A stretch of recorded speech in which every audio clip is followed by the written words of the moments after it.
بسم اللہ الرحمن الرحیم الحمد للہ رب العالمین وبہ نستعین وصلی اللہ وسلم علی سید الانبیاء والمرسلین وعلی آلہ واصحابہ اجمعین ومن تبعہم باحسان الی یوم الدین اما بعد۔ جس موضوع کو لے کر آج ہم جمع ہوئے ہیں وہ یہ کہ درس نظامی، تاریخ اور تعارف۔ درس نظامی ایک معروف لفظ ہے ہر اس شخص کے پاس جس نے بر صغیر کے کسی بھی مدرسے میں دینی تعلیم حاصل کی ہو، عالم کورس کیا ہو، وہ درس نظامی کے لفظ سے یقیناً واقف ہوگا۔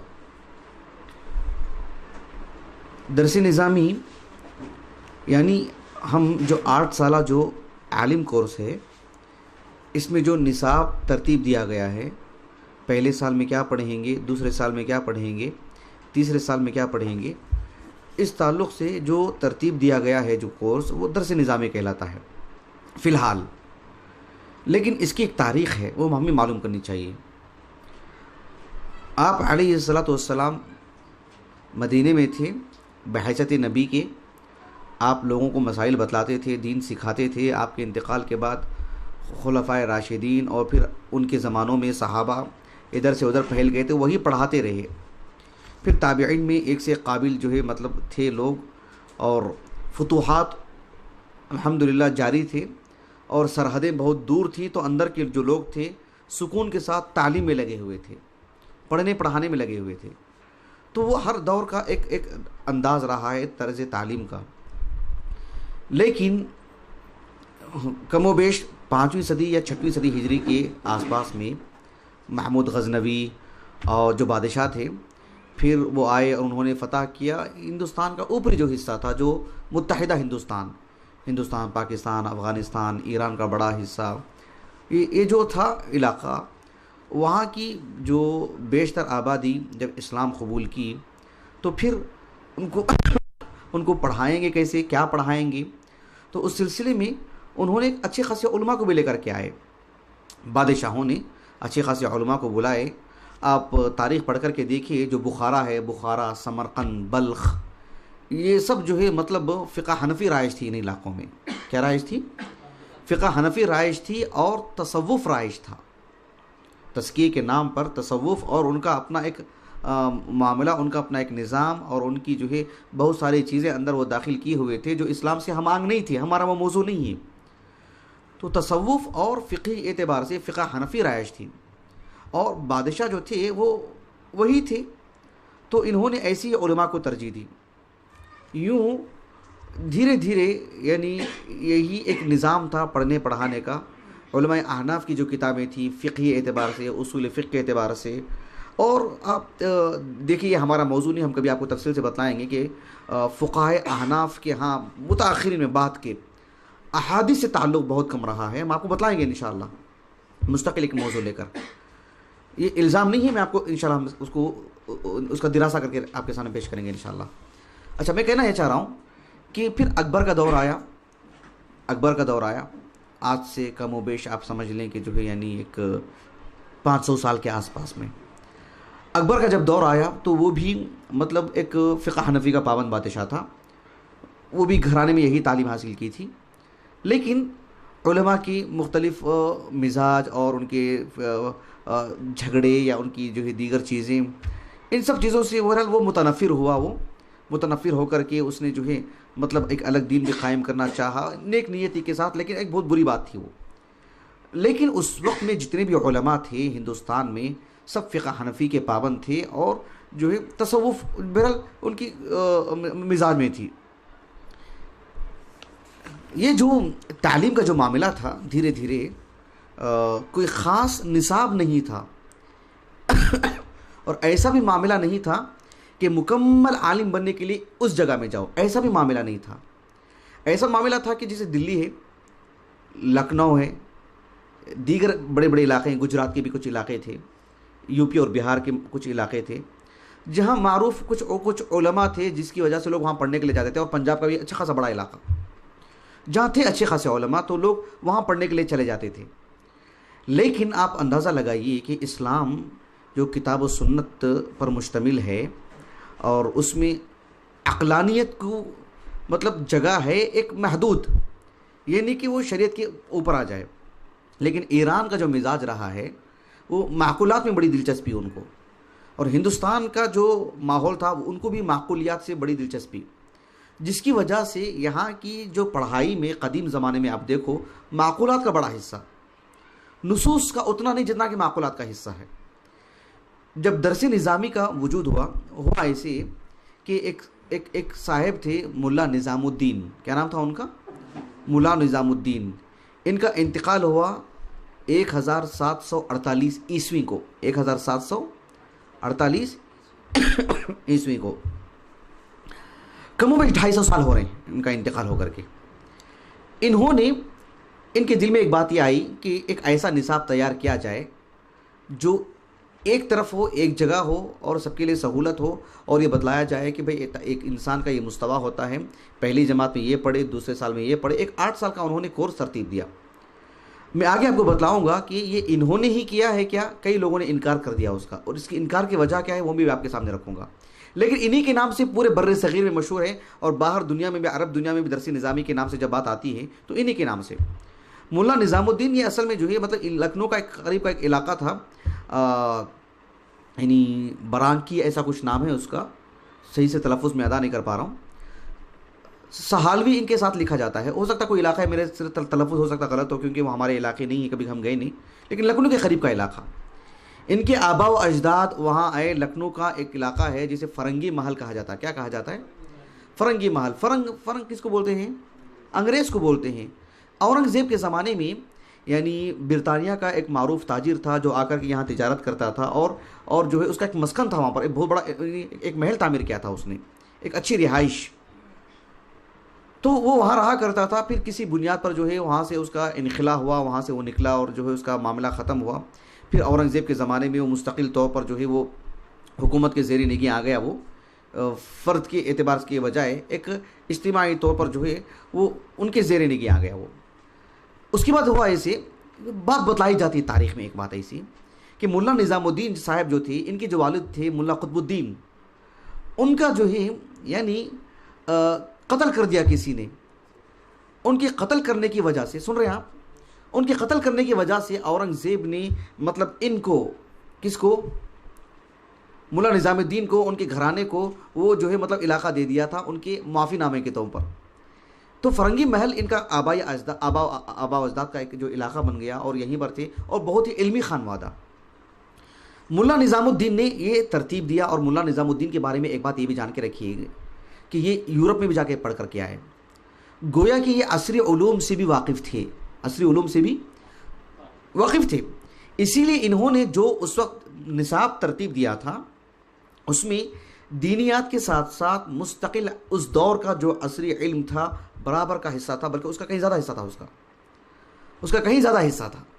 بات میرے انداز واضح ہو رہی ہے آپ کو؟ جی، یہ چیز تھی۔ تو یہ چیز رائج ہوتی گئی، اور اس کے اثرات دور تک دکھائی دیتے رہے۔ اب جو ہے یہ جو نصاب ہے، میں آپ کے بتلاؤں گا کہ آپ کو کہ کیا کیا نصاب تھا اس میں۔ رود کوثر ایک کتاب ہے ہمارے پاس یہاں تاریخی طور پر، وہ ہندوستان کی جو مغل تاریخ ہے اس پر بصیرت افروز گفتگو کی ہے، مصنف نے محمد اکرام نام ہے ان کا۔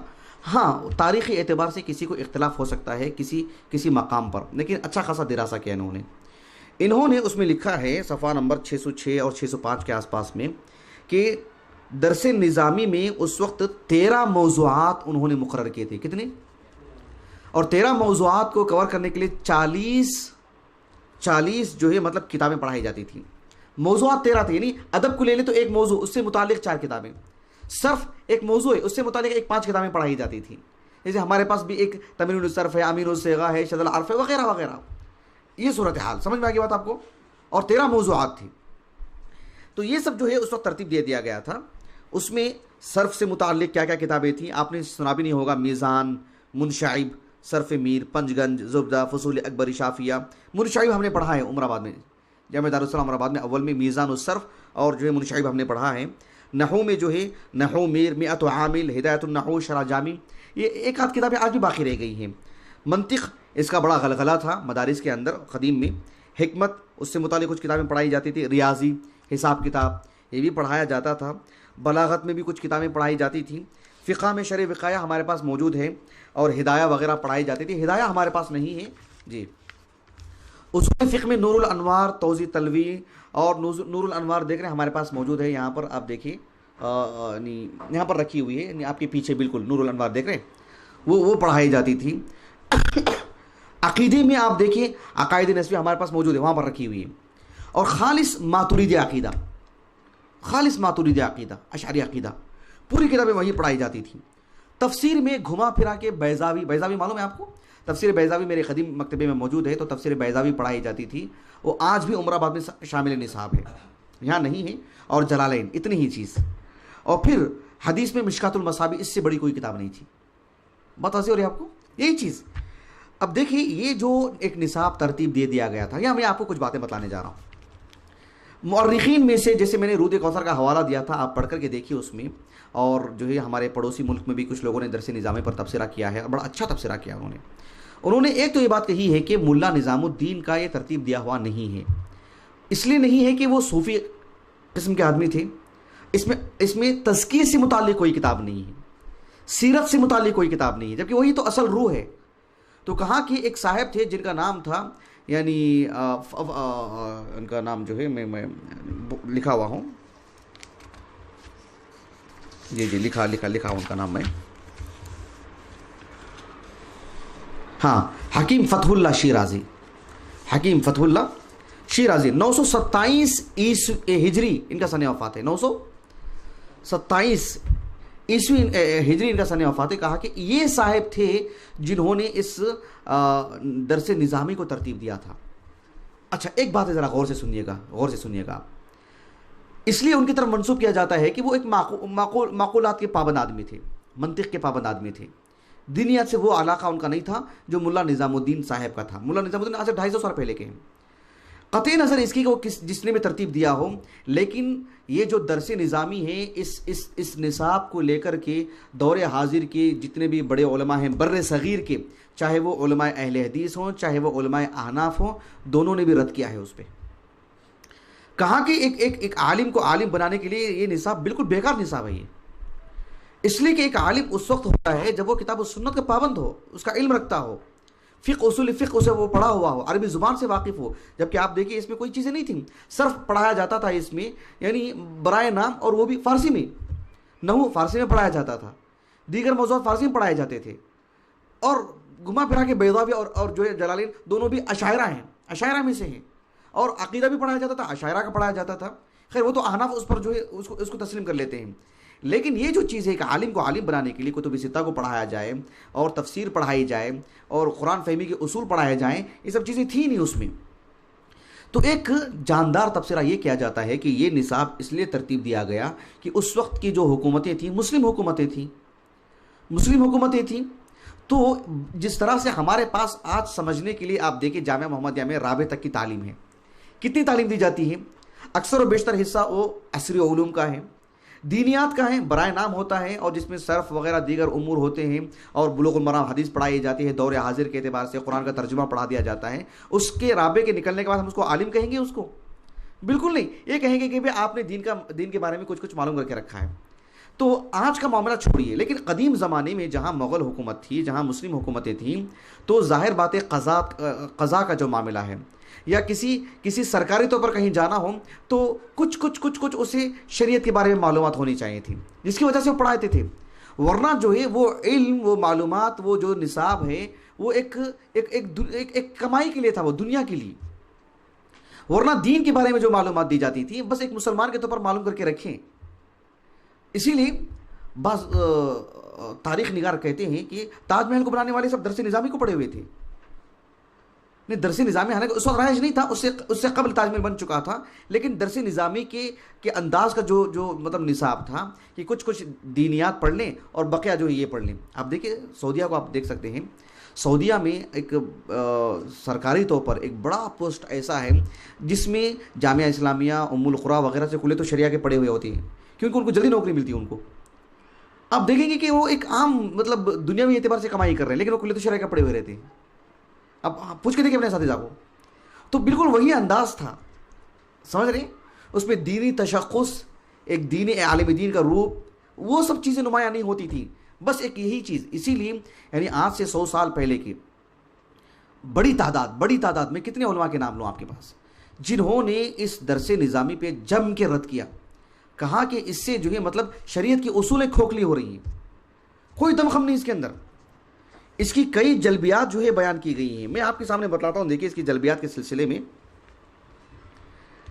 کہ اس میں بڑا حصہ ایسا ہے جو معقولات کا ہے. کس کا ہے؟ منطق، علم کلام، فلسفہ، ریاضی، اس طرح کے علوم جس کا تعلق روحانیت سے نہیں ہے، اس کا تعلق بس ایک انجینئر کو کام آنے والی چیزیں، یہی علوم تھی اس کے اندر. اور بقیہ تفسیر دیکھیں گے، تفسیر بیضاوی، جس میں تفسیر بیضاوی ہمارے پاس نہیں ہے، میں آپ کو کھول کے دکھاتا. میں آپ کو جلالین کی طرح ہے، جلالین سے کچھ زیادہ معلومات رہتے ہیں، بس اس میں لغت پہ بہت بحث کی جاتی ہے، جہاں بھی اسماء و صفات آتے ہیں تعویل کر دیتے ہیں، اور لغت پر اچھی خاصی بحث ہوتی ہے. اسی لیے کہتے ہیں کہ جلالین یعنی اس کے لیے کیا بولتے ہیں، بیضاوی کے لیے لغت وغیرہ کے لیے اس کی طرف رجوع کریں گے تو تھوڑا بہتر فائدہ ہوگا، کیونکہ وہی چیزیں اس کے اندر جمع کی گئی ہیں.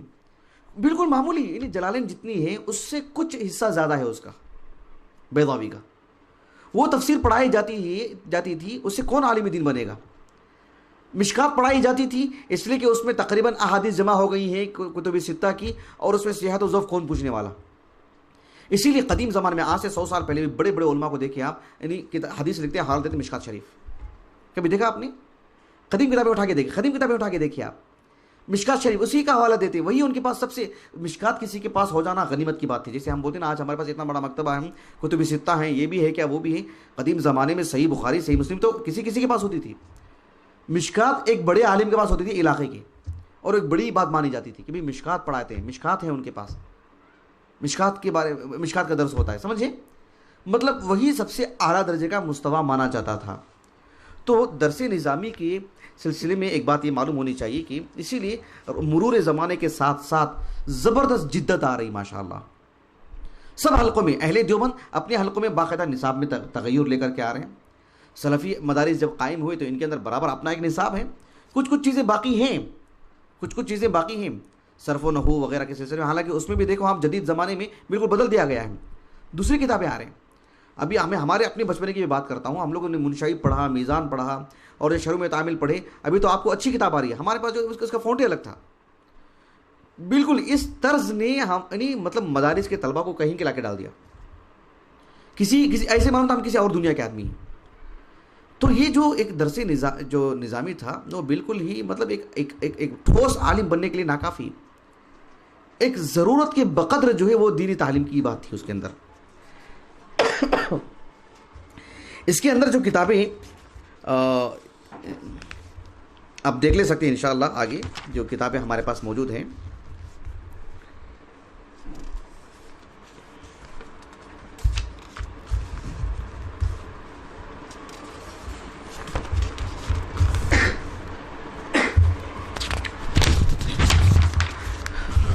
پرانے جو علماء ہیں، یعنی آج سے 50 سال پہلے، 60 سال پہلے، 100 سال کے آس پاس کے علماء کی بات کر رہا ہوں میں، کہ درس نظامی کو لے کر کے آپ دیکھتے ہیں کہ جو ہے یعنی جو ترتیب دیا گیا نصاب، اس میں اہل دیوبند نے پکڑ تھی ان کی، احناف بڑی تعداد میں تھے. تو اس میں دیکھیے بالکل جتنے بھی صرف کی کتابیں ہیں، نحو کی کتابیں ہیں یا دیگر کتابیں ہیں، فقہ ہے، اصول فقہ ہے، سب خالص احناف کے نقطہ نظر سے، حنفی نقطہ نظر سے، جس کی وجہ سے یعنی مزاج میں جمود آ گیا، ہلچل نہیں، تحقیق کا مزاج نہیں. آپ دیکھو ہندوستان کی بڑی تعداد، پڑوسی ملک بھی، بالخصوص میں ہندوستان کی بات کر رہا ہوں، آج بھی دیوبندی حلقے میں درس نظامی کی اچھی خاصی پکڑ ہے، فقہ حنفی اچھی خاصی رائج ہے.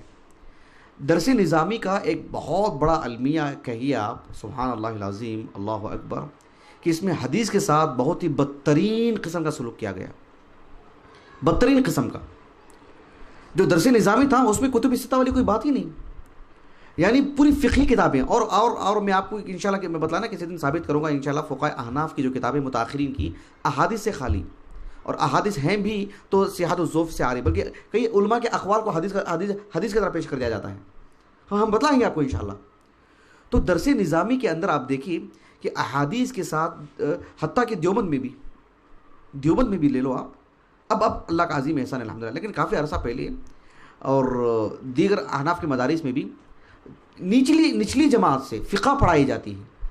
اصول شاشیہ ہمارے پاس موجود ہے، یا دیگر بھی مالا بدہ من، وہ بھی ایک فقہ حنفی کا جو رسالہ ہے وہ. تو یہ سب جو ہے بچپن ہی سے فقہ پڑھائی جاتی ہے، لیکن جو ہے بڑی جماعت میں آنے کے بعد کہیں نہ کہیں مشکات کے کچھ مباحث، اس کے بعد 8ویں جماعت میں صرف دورہ صحیح بخاری، صحیح مسلم وغیرہ وغیرہ، بالکل ہی. حتیٰ کہ ایک حنفی عالم نے کہا، ان کی تحریر مطلب نیٹ پہ موجود ہے، انہوں نے کہا کہ جو ہے میں ایک دیوبندی مدرسے کا پڑھا ہوا ہوں. میں جب احناف کے مدرسے میں جب میں پڑھتا تھا بڑی جماعتوں میں، تو صرف فقہ پڑھائی جاتی تھی ہم کو، اور پھر لیکن جب حدیث کی بات آتی، جیسے صحیح بخاری ہم لوگوں نے پڑھا، رفع الدین کی بات آتی تو 12 دن لگا دیتے. کتنے؟ آمین بالجہر کے لیے 8 دن، سینے پر ہاتھ باندھنا کہ نہیں باندھنا ہے اس پر ایک عرصہ. اصول تجارت کی بات آتی، کتاب البیوع پڑھتے، کتاب یعنی دیگر جو کتاب جہاد پڑھتے، کتاب الجزیہ پڑھتے، یا جو ہے بیع السلام وغیرہ یہ سب پڑھتے. تو ایسے معلوم ہوتا ہے کہ جو ہے مطلب ایک طالب علم بڑی صورت کے ساتھ پڑھتے جا رہا ہے، اور استاد جو ہے کبھی کبھار آرام بھی فرماتے رہتے تھے، کبھی کبھار ان کے لیے تکیہ بھی رکھ دیا جاتا تھا، کبھی کبھار ان کے ہاتھ پیر بھی دبائے جاتے تھے. مطلب ایسے معلوم ہوتا ہے اس دنیا سے ہمارا کوئی تعلق ہی نہیں ہے، جبکہ اس کو اس کی اتنی جگہ دینی چاہیے تھی کہ جتنے کہ وہ محتاج ہے. کتاب البیوع ایسی پڑھائی جاتی تھی کہ ایسے معلوم ہوتا ہے کہ ہم کو کوئی تعلق ہی نہیں باہر سے. ایک حنفی عالم کا تبصرہ. اسی لیے درس نظامی کے سلسلے میں بڑے بڑے حنفی علماء نے بھی سخت تنقید کی. اس میں منطق کو اتنا زور دیا گیا، اس میں فلسفے کو اتنا زور دیا گیا جس کا کوئی حاصل نہیں، جس کا کوئی مقصد نہیں، جس کے کوئی اچھے نتائج نہیں، جبکہ ایک دینی طالب علم کو کتاب و سنت کا علم ہونا چاہیے، اور وہ نہیں کے برابر ہے. اسی لیے آپ دیکھو معقولات کے سلسلے میں آج بریلوی طبقے کو دیکھو، علماء دیوبند کو دیکھو، منطقی گفتگو کرنے کی کوشش کرتے ہیں، اسی میں الجھے رہتے ہیں، الجھانے کی کوشش کرتے ہیں. جبکہ ہمارا جو سیدھا سادہ دین ہے وہ انذرکم بالوحی، میں تمہیں وحی کی روشنی میں ڈراتا ہوں، وہ مزاجی نہیں ہے کہ آیاتیں ہوں، احادیث ہوں، صحابہ کے آثار ہوں، صحابہ کے فیصلے ہمارے سامنے ہوں، نصوص ہوں. وہ مزاجی نہیں رہا، جس کی وجہ سے ایسے معلوم ہوتا ہے کہ کتاب و سنت سے کافی دور ہم لوگ نکل گئے. درس نظامی جب اپنا کام کر رہا تھا، آپ تصور کر کے دیکھیے کہ جمود جو ہوتا نا، تقلیدی مزاج، تقلید جمود، جو آدمی کے اندر ہلچل ہی نہیں رہتی ہے، خون منجمد ہو جاتا اس کا. جب شاہ ولی اللہ محدث دہلوی تھے رحمہ اللہ، وہ بھی کم و بیش 250 سال کے قریب کے ہیں. شاہ ولی اللہ محدث دہلوی رحمہ اللہ، ان کے والد ہندوستان کے مایہ ناز علماء میں سے، علماء احناف میں سے شاہ عبد الرحیم صاحب، ہندوستان کے مایہ ناز علماء میں سے. بلکہ فتاوی عالمگیری معلوم ہے آپ کو، الفتاوی الہندیہ، ابھی مدینے سے میں خریدا ہوں، الحمدللہ آ جائے گی کتاب باذن اللہ تعالی، آ جائے گی انشاءاللہ. الفتاوی الہندیہ، اورنگزیب جو بادشاہ تھے، انہوں نے ہندوستان کے معروف علماء کی ایک ٹیم کو رکھ کر کے انشاءاللہ ابھی جو عید الاضحیٰ کے مناسبت سے جو ہم موضوعات آپ کے سامنے رکھ رہے ہیں، اس میں سے میری اپنی ایک رائے تھی، ماشاءاللہ قبول ہو گئی. وہ ایک موضوع یہ تھا کہ جو جیسے فتاوی لجنہ دائمہ ہے، یا ان جیسے فتاوی کمیٹیاں ہیں جو عالمی سطح کی ہیں، ان کا تعارف، ان کی حیثیت، ان کا مقام مرتبہ، اور اس سلسلے میں انشاءاللہ تعارفی بعد میں ایک محاضرہ ہوگا آپ کے سامنے انشاءاللہ. تو فتاوی عالمگیری جو تھا کا جو معاملہ تھا، وہ بادشاہ نے اس وقت یہ بڑے بڑے علماء کو رکھ کر کے جو ترتیب دی تھی اس کو، اور وہ یقیناً الفتاوی الحنفیہ ہے، وہ فتاوی الحنفیہ، فتاوی عالمگیر کیا ہے، خالص حنفی نقطہ نظر سے ترتیب دیا گیا ہے.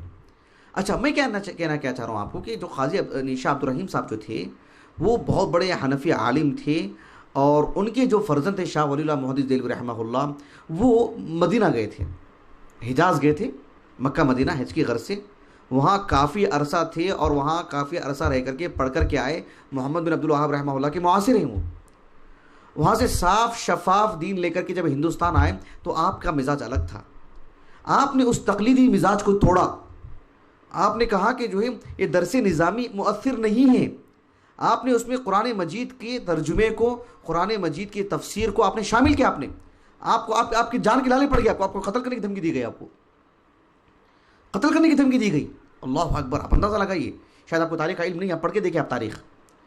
شاہ ولی اللہ محدث دہلوی رحمہ اللہ نے مجرد قرآن کے ترجمے کی بنیاد پر آپ کو جان کی دھمکی دی گئی. آپ کو مارنے پہ تل گئے ان کے اپنے. پھر شاہ ولی اللہ محدث دہلوی رحمہ اللہ نے مطلب اس جمود کو بھی توڑا کہ صرف فقہ حنفی، کہا کہ نہیں، ائمہ اربعہ سے استفادہ کیا جائے، سب علماء سے استفادہ کیا جائے، براہ راست کتاب و سنت سے استدلال کیا جائے، آراء الرجال اور قیل قال نہ ہو، یہ دروازے اجتہاد کے بند نہیں ہیں۔ پھر حدیث کی صحت و ذوق پہ زور دیا آپ نے۔ پھر جو ہے مطلب اس زمانے میں اتنی بڑی بات کرنا یہ بہت بہت بہت بڑی بات ہے۔ شاہ ولی اللہ محدث دہلوی رحمہ اللہ جہاں پلے بڑے وہ ایک خالص حنفی صوفیوں کا گھرانہ، یہ حتیٰ کہ آپ دیکھو جو صوفیہ ہوتے ہیں وہ بھی شاہ ولی اللہ محدث دہلوی کا حوالہ دیتے ہیں، کیونکہ ایک دور تھا آپ کا، آپ نے کتابیں لکھی صوفیت پر کہ وہ حق ہے۔ پھر ایک دور تھا، آپ نے اس جمود کو توڑا، آپ نے اس تقلیدی مزاج کو توڑا، آپ نے اس کے سب سے شاہکار جو آپ کی کتاب ہے حجت اللہ البالغ ہمارے پاس موجود ہے، صرف فہرست پڑھ کے دیکھو، اتنی جاندار کتاب ماشاء اللہ، یہ بولنے کی بات نہیں، آپ پڑھ کے دیکھو، آپ مباحث اس کے کچھ مطلب لگیں گے آپ کو کہ کہیں نہ کہیں اشکال رہے گا آپ کو، آپ پڑھیں اور پوچھیں، ہم آپ کو سمجھائیں گے باذن اللہ تعالیٰ۔ تو شاہ ولی اللہ محدث دہلوی رحمہ اللہ کے آنے کے بعد یعنی درس نظامی کا جو معاملہ تھا وہ ایک حد تک ٹوٹا، اور اس میں حیران کن بات یہ ہے کہ سیرت رسول پر کوئی کتاب نہیں تھی، آپ نے اس کو داخل کیا آپ نے۔ اور ایک عجیب و غریب بات یہ ہے کہ ہم پڑھانا چاہتے ہیں، ہم بنانا چاہتے ہیں عالم دین، ہم پڑھانا چاہتے ہیں قرآن، ہم پڑھانا چاہتے ہیں حدیث، اور جبکہ اس میں عربی زبان کا کوئی دخل نہیں تھا، عربی زبان سے سکھائی جائے۔ شاہ ولی اللہ محدث دہلوی رحمہ اللہ کا یہ بھی ایک انقلابی کام تھا، آپ نے سیرت رسول کا اضافہ کیا، قرآن فہمی کے اصول کا اضافہ کیا، اور پھر ساتھ میں آپ نے عربی زبان کو لازمی قرار دیا، عربی زبان سے سیکھا جائے، اور اس سے قبل ایسا معاملہ نہیں تھا، عربی زبان سے براہ راست شریعت سیکھیں۔ یہ درس نظامی کے سلسلے میں سلبیات تھی۔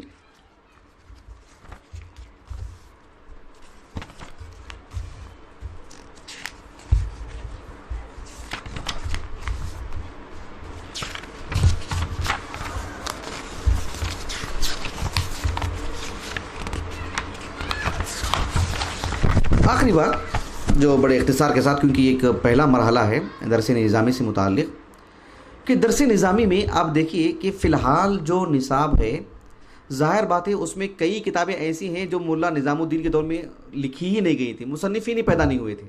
امین الصیغہ جیسا آج ہے، قدیم جدید کتاب ہے امین الصیغہ، جدید کتاب سے مراد یہ کہ کم و بیش ایک 150 سال پرانی کتاب ہے، جبکہ وہ تو 250 سال پرانے ہیں۔ تو ابتدائی طور پر اس میں صرف مشکات، بیضاوی، جیسے میں نے کہا کہ کچھ باتیں تھیں۔ ایک دور آیا جب شاہ ولی اللہ محدث دہلوی کا دور تھا رحمہ اللہ، اس میں کتب ستہ، سیرت رسول اور اس طرح کی دیگر کتابیں اس میں شامل کی گئیں۔ پھر اس کے بعد بالخصوص آج سے 100 سال پہلے جہاں ہندوستان میں احناف کے مدارس کے ساتھ ساتھ کچھ جیسے میاں نذیر حسین محدث دہلوی کا حلقہ تھا، تو حلقات تھے، صرف کچھ مدارس تھے۔ لیکن اس کے بعد جو جامعہ رحمانیہ وجود میں آیا، اہل حدیثوں کا مدرسہ، بالخصوص ہندوستان اور پاکستان کے الگ ہو جانے کے بعد، بٹوارے کے بعد، جہاں گویا کہ اپنی حکومتیں بن گئیں، وہاں اہل حدیث کے مدارس بھی کافی تعداد میں تھے، تو سب سنجیدگی کے ساتھ سوچنے لگے کہ ہمارا اپنا نصاب ہوگا۔ اسی لیے دور جدید میں ہم دیکھتے ہیں کہ اہل حدیث کے مدارس میں ان کا اپنا نصاب، ورنہ جو ہے یہاں جامعہ سرور بنارس میں قدوری پڑھائی جاتی تھی۔ قدوری ہمارے پاس ہے، معلوم ہے آپ کو، فقہ حنفی کی معتبر کتاب، اس کا اصل نام ہے الکتاب۔ کیا نام ہے اس کا؟ الکتاب۔ اس کی شرح موجود ہے ہمارے پاس، الکتاب کی جو الکتاب ہے قدوری، الکتاب، اس کی شرح موجود ہے۔ تو یہ وہ بھی پڑھائی جاتی ہے سلف بنارس میں۔ ابھی دیکھیے ہندوستانی مدارس کے سلفی مدارس میں بلوغ المرام داخل کی گئی، کسی بھی حنفی مدرسے میں نہیں ہے، اور بلوغ المرام خالص سلفی نقطہ نظر سے ہم آہنگ کتاب ہے۔ تو انہوں نے اس کے لیے پھر خواہ کی احادیث کی شروحات کے لیے کھڑے ہوئے، اعلاء السنن اس کے بعد لکھی گئی، معارف السنن یہی کہہ کر کے جو ہے لکھی گئی کہ جو ہے مطلب اہل حدیثوں کے ہاں بلوغ المرام کام کر رہی ہے، تو پھر ہمارے پاس بھی اس کا کوئی ذخیرہ ہو۔ آثار السنن اس لیے لکھی گئی۔ تو پھر یہ ایک کے پاس جو ہے احادیث یہ ثابت کرنے لگے کہ ہمارا بھی مسلک حدیثوں سے ثابت ہے۔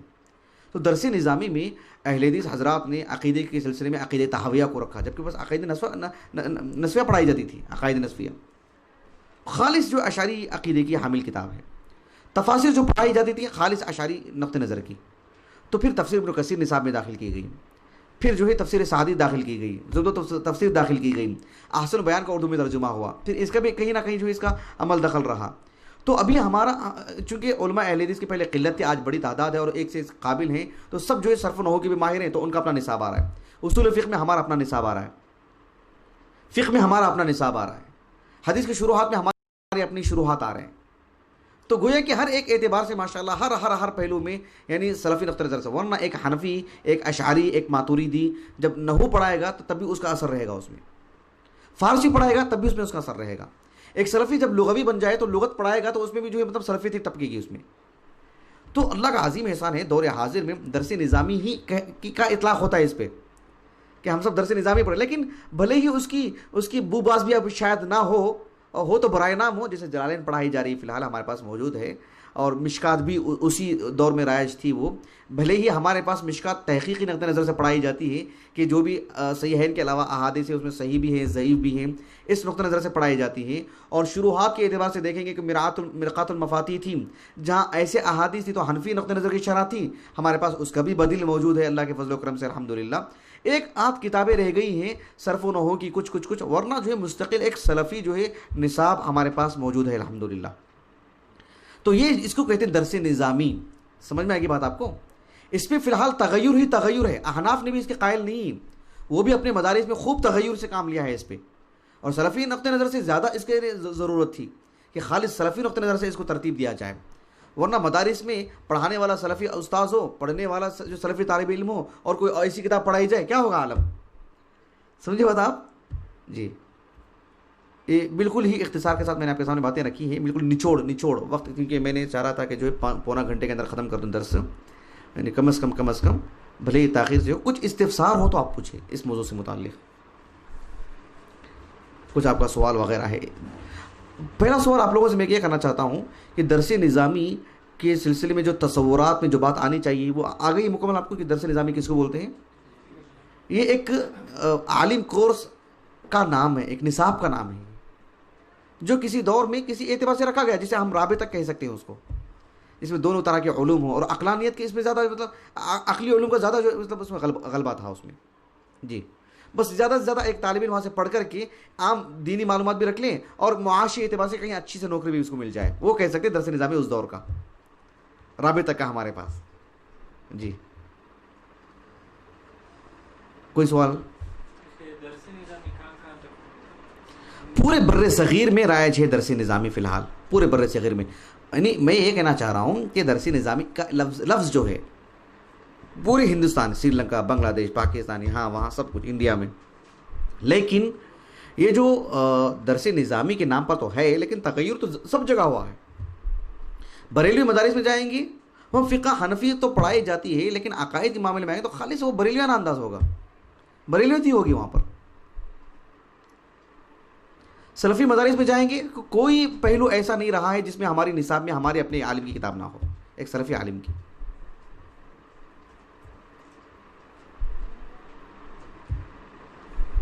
ختم کریں انشاءاللہ واضح بات.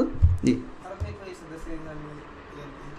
جہاں تک مسئلہ عرب کا معاملہ ہے، قدیم زمانے میں جو ترک جو تھا ترکی خلافت عثمانیہ، تو خلافت عثمانیہ ایک خلافت تھی، تو انہوں نے اپنا مرکز جو ہے مطلب حجاز کو بنایا تھا، تو وہ اپنا معاملہ ہی مطلب عام کر کے رکھے تھے. لیکن حجاز میں اللہ کا عظیم احسان ہے کہ ہمیشہ سے مطلب یعنی اقرب الی السنہ کا جو موقف ہوتا ہے وہ ان کی ہمیشہ سے جو ہے مطلب اغلبیت رہی ہے اللہ کے فضل و کرم سے الحمدللہ. اور آج سے 300 سال پہلے محمد بن عبد الوہاب رحمہ اللہ کے آنے کے بعد جو ہے مطلب جو ایک روح پھونکی انہوں نے ماشاءاللہ اللہ کے فضل و کرم سے الحمدللہ. وہ ہم یہ نہیں کہتے کہ حنبلیت، سلفیت ہے وہاں پر، سلفیت ہے. جی